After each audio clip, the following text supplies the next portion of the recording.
there. My name is Matt Cole. And I'm Brian Garrity. And we are the producers of the Sexperts podcast. And if the sound sounds really fucking good right now, it's because this is our first episode back in the recording studio. Yay! Yay, I get to drive 20 minutes. Okay, Brian. All right, you're going to hear Brian over Zoom from now on. He's going to be all scratchy, whatever. I'm going to have the guests in the studio, and Brian's going to be at his home with his pants off. How about that, Brian? No, I'm just going to book out of town people from now on, so we have to do it on Zoom. All right. You heard that, Dwayne "The Rock" Johnson. We're looking for out-of-town guests. And we have here a guest in the studio. Welcome back to the show. I think maybe her third, at least, episode. Noelle Peterson. Hi. Hi. I'm back. You're back. Welcome. Is this your third episode? Yes, it's my third. Awesome. And we, this month, or this next couple of months, Brian, I don't know if you knew. I hope you knew. Or maybe just did it on accident. Oh, no, I know. Okay. We're having guests on that are cast in the Shakespeare in the Plots production of Romeo and Juliet. And goddamn. Well, that's one criteria we're looking for. There's two. What's the other one? And willing to come on. Yeah. That's true. Yeah. Just gotta start kidnapping cast members. We're not having them against their will. We want actually 3 they gotta be vaxxed too. So yeah, but all of our podcasting is with consent. Vaxxed up? Yeah, actually no, with the new rules, we can have non-vax people and they're just go fuck yourself, right? Is yeah, I think they get themselves sick and die. Okay. Okay, so if you're part of the Romeo and Juliet cast, willing to die for this you're show? willing to die for the show and willing to be on the show as well, then come on. But yeah, we got a big get because Noelle is cast as Juliet. Yay! Whee! Congrats. Thank you. So talk to us. I already talked about the name of the show, but talk about all the other details of the show. Okay. So it's going to be outdoors at the Plot here in Norfolk, Virginia. Across from the Push Comedy Theater. It is. And it's going to be themed like a 1920s garden party. Ooh la la. Yeah, so the you get secret to spend garden. some time in the environment of the 1920s and then enjoy So Romeo and Juliet. I can have a couple martinis and cheat on my wife. Totally. Really Word. Get into it. The more you're into it, the better it's going to be. I like that. I'm going to have a snuff box and I'm going to be addicted to heroin. Absolutely. Absolutely. There'll be heroin some in the shirts Coke. around, we're good. Oh, I love that. Yeah. That's awesome. So being back, talking about being back in the world and pandemic, we're at the tail end of it, hopefully. I was teching the Unusual Suspects Murder Mystery outdoor show at the Plot last night, and it was a lot of fun. The outdoor shows have a really cool feel, especially when the weather's nice, when it's not raining and shit. Knock on wood. Oh, that sounds good over this microphone. But yeah, you never know what you get, especially later on in the night. So the murder mystery went from 8 to close to 10, and there's a lot of people walking about out and about because it's next to downtown. And there was this one woman who just walks by and she's on the phone with someone. She's like, "Hey, come on down here. Hey, come on down here." And I'm kind of giving her silence, there's a show going on. She walks up and she turns her phone and she's showing whoever was on the phone the comedy show, but it's at the end. Was that you, Brian? It was me. She was talking to me. Oh. Brian pointed to himself, we're not on Zoom anymore. You're going to have to talk. But she was pointing and she was like, "Come on down. It's a comedy show." I don't know what it's about. I don't know. It looks funny. I don't know. I was telling her it's near the end. You can tell because he's going through the suspects and telling people why it couldn't be them. And she was the funniest part though was she's like, "Just come on down. I can't talk to you anymore. I'm on 1% battery." I'm like, that poor soul. I keep my phone charged constantly because I'm anal about all that kind of stuff. But the fact that she took the time to FaceTime or whatever, show the video of the Unusual Suspects with 1% battery must be a testament to the quality of the show. Well, as a population, we've been through some shit now. She probably wouldn't have had the courage to do something like that 2 years ago. So brave. But now, what are we brave. going to be afraid of? I'm going to start a hashtag on Twitter. Gas shortage? So all to say is, it's going to be outdoors in the same kind of environment, so you never know. And actually, I think there's plans to do other things, not just, that's the main event, Romeo and Juliet. Yeah. But do you know about the other stuff? They kind of I believe there's going to be like a Montague side of the party and a Capulet side of the party, and I guess there's going to be drinks and flappers and all they want it to be like immersive. I guess I'm putting air quotes. So I'm like, but yeah, you can walk around. And I'm sure like La Brioche will have some sort of dessert. I don't know. Brad's talked a lot about the under the push. Oh, I forget. Let's move this table together. You gotta push it a little bit together, not too much. Oh, don't squeeze. Oh, there we go. I have a really fancy setup here. Wow, that made a big difference. You guys can't see this because this is a podcast. They can hear the difference, Ryan. But there was about 1.5 inches like crack in the table, and now it's down to about 1.25 inches. Again, I'm very anal about this kind of thing. Let's see. What else is going on, by the way? What else have you been doing pandemic? We talked about it. I know you weren't very up on the Zoom stuff because Zoom was everywhere. Anything else that you were working on or during the pandemic? Started playing Dungeons and Dragons. Oh, yes. I sat in on a few of those sessions. We were trying to get a show going with that, and it's really fun. I like watching people play. Maybe that makes me weird. I like watching people play Dungeons and Dragons. I think we're a decently entertaining crew of people to play it. So now, have you? This is a loaded question. Have you lost any adventurers along the way in the pandemic? No, Keys, one of his characters died, but he has a new character now. Oh, so. Good. Or he left. He left because he didn't like his first character. So Sean let him let his original one just kind of wander off, and he came back. Man, I wish I could do that with Delilah Hayday. I had to play Brad's character last time because he was teaching class. So I played him until he showed up, and we just told Brad he died. We were like, yeah, sorry, man. Like, I'm sure he took we that did our very best, well. but Gamby's dead. Yeah, I was thinking of Keys. That was who I had in mind because I watched one of your sessions where Keys was in it, and then something weird happened. There was like a weird thing, and then the very next one that I watched, Keys was gone, and I was like, what happened? His to Keys? character left. Okay. And we had to wait for the right moment in the story for him to come back. Just like life. He and Sean planned it. It was all good. Just like life. Brian Garrity came into my life just at the right time, I'll say. Aww. That was a compliment fairy. Inside joke. I feel like we need to bring back like that TLC marriage story. Yes. For the making of the podcasts. Podcast Actually, I was asked about our origin story yesterday. Really? I told our origin story. We have time. We're only 7 minutes in this interview. Go for it. Well, I mean, it's not a great origin story. All right, don't go for it. You were in a I used to see you around open gym and stuff, but I never really got to know you very well. Yeah, because you were aloof and socially awkward. Still am, baby. Then I got invited to be in your grad show for like your 301 or something. Okay, the Improv 301. And you and I had a scene together that wasn't amazing, but we found something. I remember like it was. And we became Facebook friends the very next day. That's how good a scene that was. That's how I befriend people. And then I ended up joining a sketch group you were in, and I was fairly prolific at writing at the time. Yeah, and you were obsessed with producing, directing, and making my stuff better. Still am, baby. Yeah, we just clicked. Against all odds. Man, you're right. That wasn't a very interesting origin story.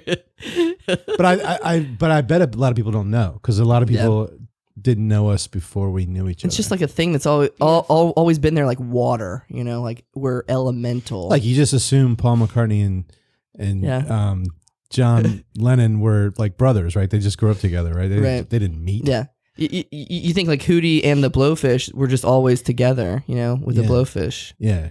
I don't know. Like they have to find that blowfish first. Yeah, and if you don't cut it right, you could die. Like Sonny and Cher just ended up on the same ski lift, and they never separated until that tree. Whoa, that's fate. Have they made a TV movie about that yet? That's a fateful thing. Let's do it.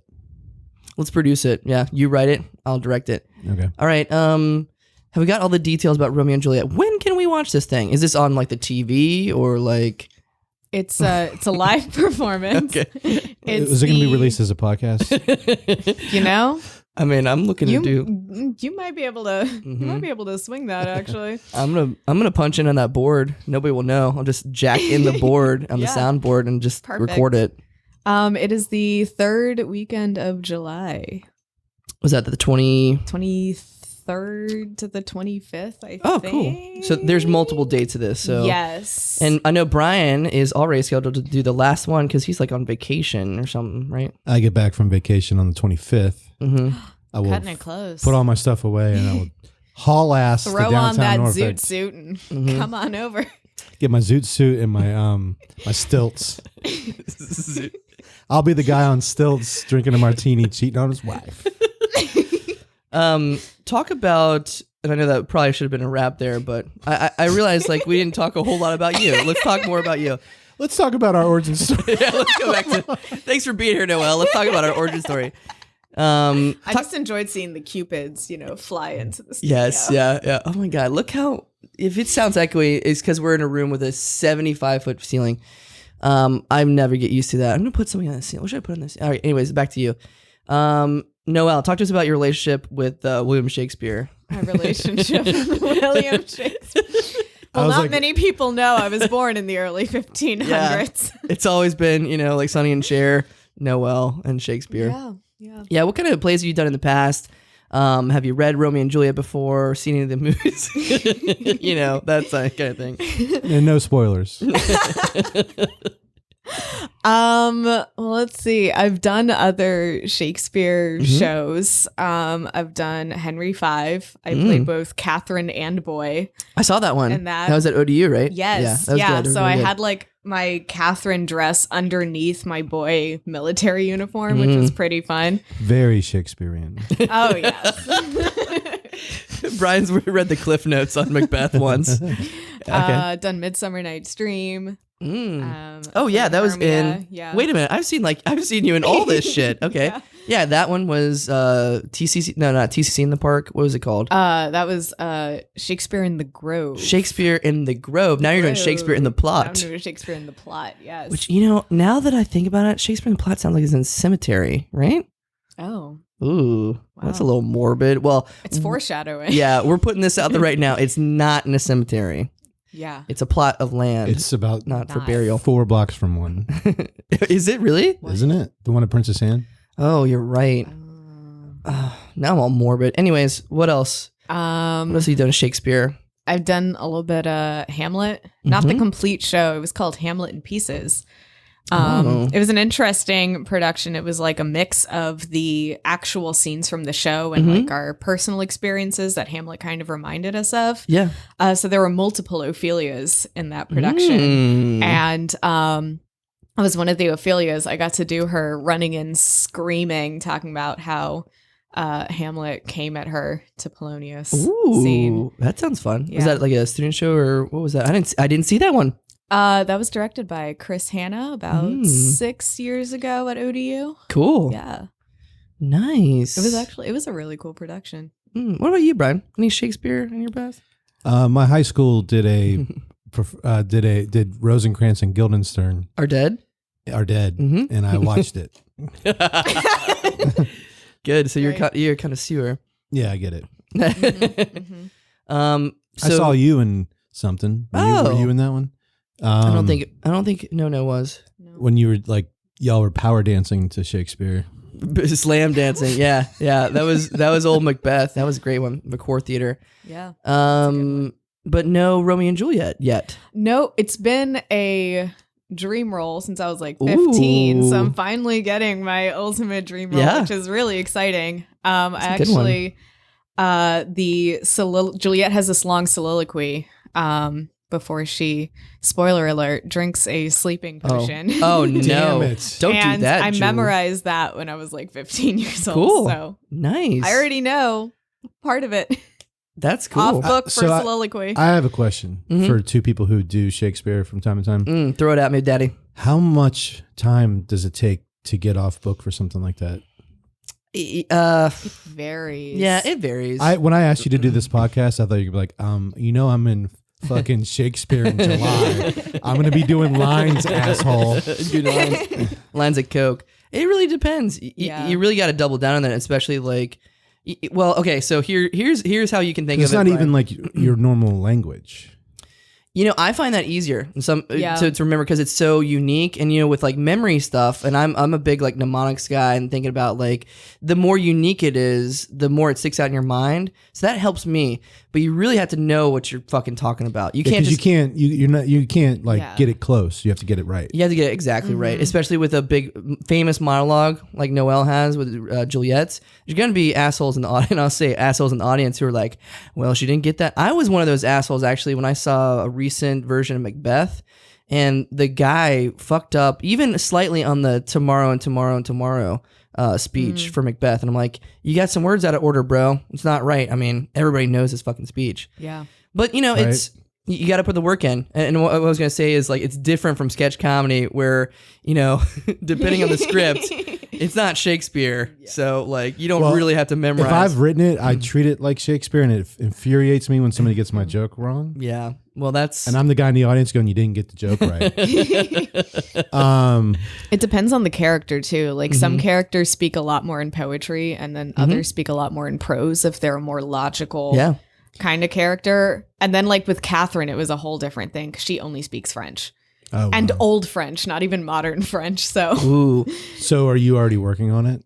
I'm holding off a little bit because I know we're getting a few revisions after we had our read through, because we do want to keep it to a good amount of time. Tight 45. I don't know.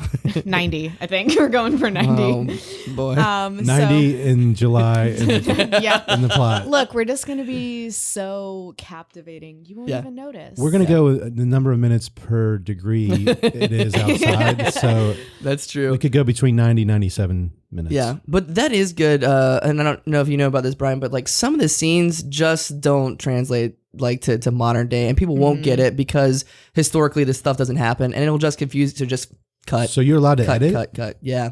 Oh yeah.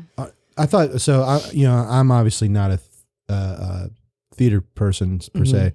I thought you had to go by the book almost exactly. It depends on the play. With that, with Shakespeare, you can basically do whatever you want because it's in public domain. Yeah, but other plays you cannot do anything. Yeah, with. like a new play. Yeah, you have to like. I think Waiting for Godot, even like you can't change anything. I wrote a sketch called Tilapia, and you can't veer from that at all. That came up last night. I think Michael Stibukuski, shout out to Stibukuski. He was like, he mentioned, he was like, what was that? What was the name of that sketch that you did? Like that sketch is art. Yeah, it was brilliant. That is high art. Oh my God. You can't veer from that script for another 40 years. No. Never. Well, this is stupid. I was gonna say keep on working on those lines, Noelle. That's stupid. No, we'll break a leg. We can't wait to see you. And I will be there probably with Brian. I will be the jilted lover in that stilts triangle there. I don't know what that means. Can't wait. But yeah, break a leg in July. And anything else on the horizon? Anything else you want to plug or talk about? No, Romeo and Juliet's pretty much all I got going right now. Well, that's good. All right. Anything else you want to talk about, Brian? No, I'll probably have more theater. I keep wanting to say therapy. Theater questions, but I'll ask them offline. Okay. All righty. We're on to the episode. Bye-bye. Bye now.